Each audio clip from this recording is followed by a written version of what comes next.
chances are, if you're watching this video or if you're subscribed to my channel, you're the type of person who enjoys a deep dive on a new hobby. And today we are doing just that. I don't know about you guys, but I have gone down rabbit holes of watching people tuft rugs. Every time I come across a tufting video on my feed, I am like mesmerized by it. And just from watching the videos, I feel like it would be so satisfying to do.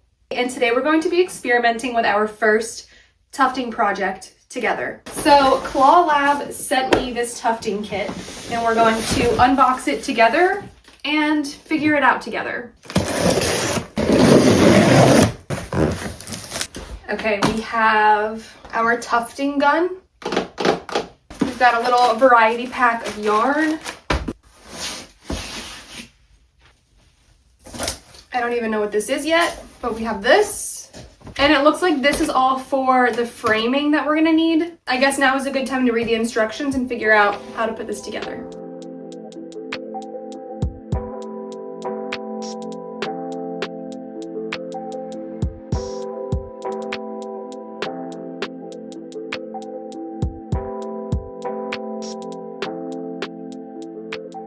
Okay, so we've set up our frame.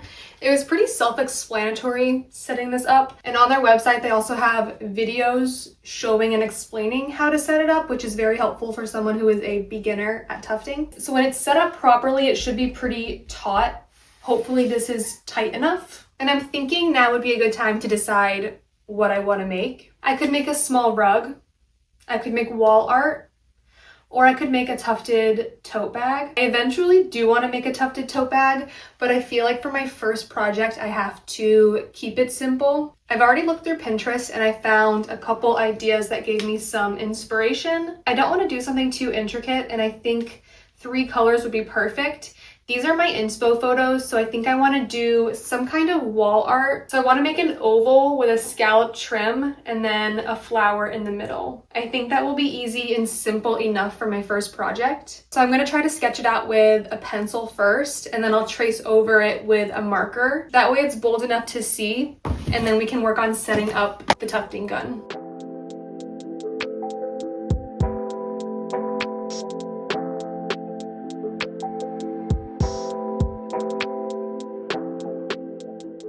Okay, it's not pretty. I couldn't see my pencil marks very well, so I just went ahead and started going over it with the Sharpie. So there are a lot of lines here that I wish I could erase, but I think I know which ones are the right lines to follow and which ones are not. But I think that you can kind of see the gist of what I'm going to try to make. So for the yarn that they provided, there is a green, red, and a white that I could use for this project, but they're not the shades that I'm looking for. So I'm going to go to the craft store and pick up a different green, a different red, and then maybe like an ivory white. Hopefully I get the right kind and it works for this project. So let's go do that real quick and then we can start setting up.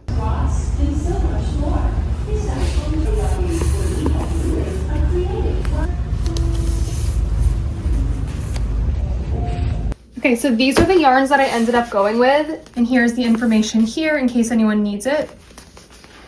Now we can start working on this.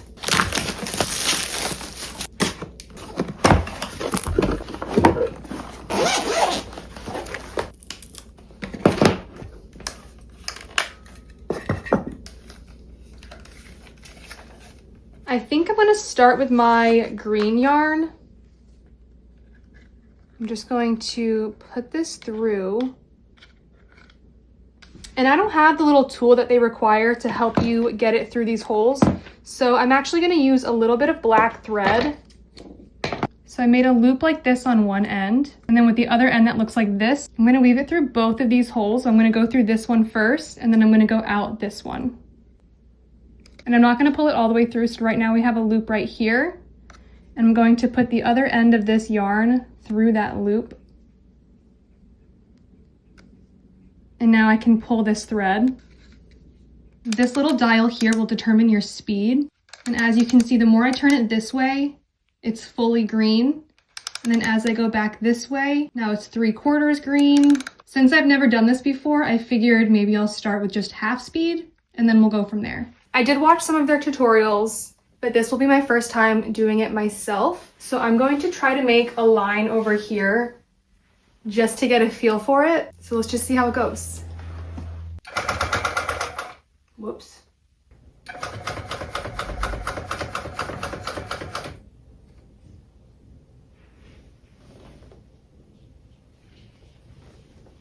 I think that's what it's supposed to look like.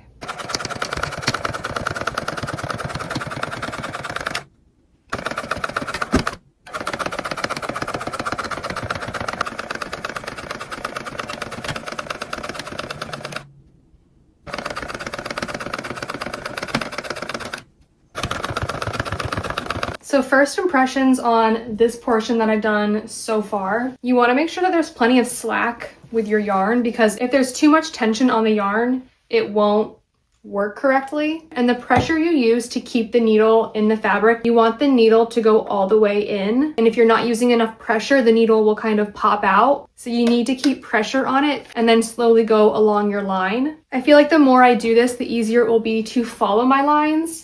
I'm not sure how much gapping I'm supposed to have, but I assume the less gapping between your lines, the better. That way you have good coverage for your rug. So I'm gonna keep filling in my green here. Hopefully by the time I get to this one, my lines will be a little bit more organized. But so far it seems pretty easy to use, minus a little trial and error.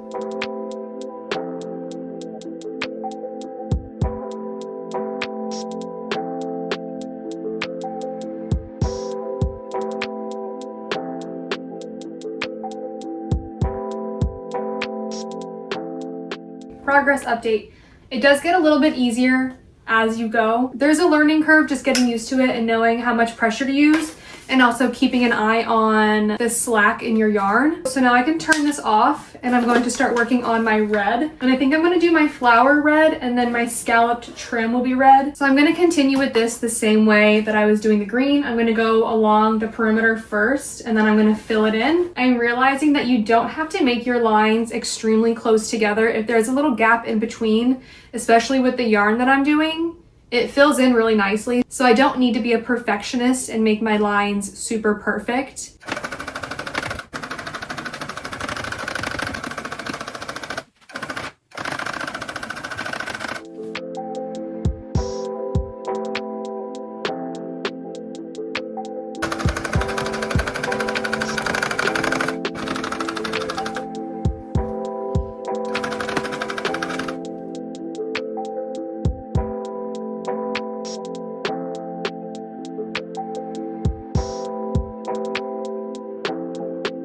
We were so close to finishing all of our red, but I ran out of yarn. So I'm just gonna continue on with our ivory, which I'm gonna fill in this space here because I have a feeling I'm gonna need to get more ivory yarn as well. So I'm just gonna use as much of this as I can, and then we'll run back to the craft store and finish her up.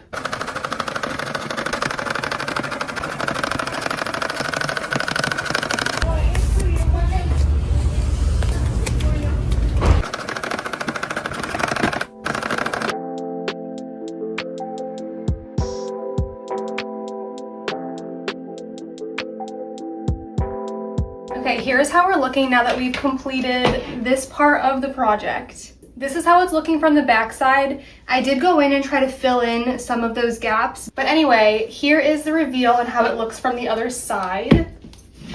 I think it's cute. There are some loose pieces. Before I pull off and trim a lot of these loose pieces, I need to apply some kind of adhesive to the back here. The kit doesn't come with any adhesive, but I'm going to see what kind of craft glue I have, and then I'm going to apply that to the back. And then once the glue dries on the back, then we can go ahead and start trimming all of these little loose pieces.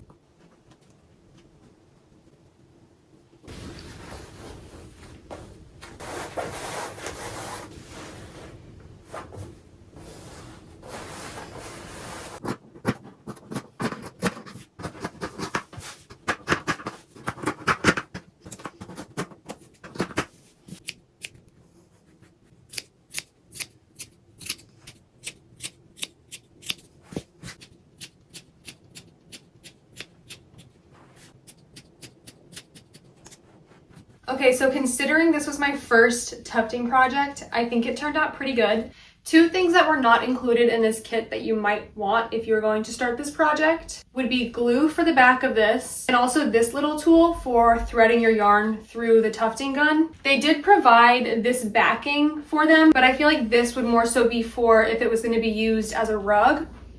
But I ended up using wood glue for the back of this because it was all we had. It did work okay. It was a little difficult to brush on, but that's because it was wood glue and it wasn't meant for tufting. And then I just used some scrap canvas for the back. But all in all, I think it turned out really good. And I just trimmed around all of my shapes to get the edge as crisp as I could. I'm not a professional. It was my first time doing this, so I didn't film too much of that because I think I'm still learning the process myself. But now we just need to figure out where to put this.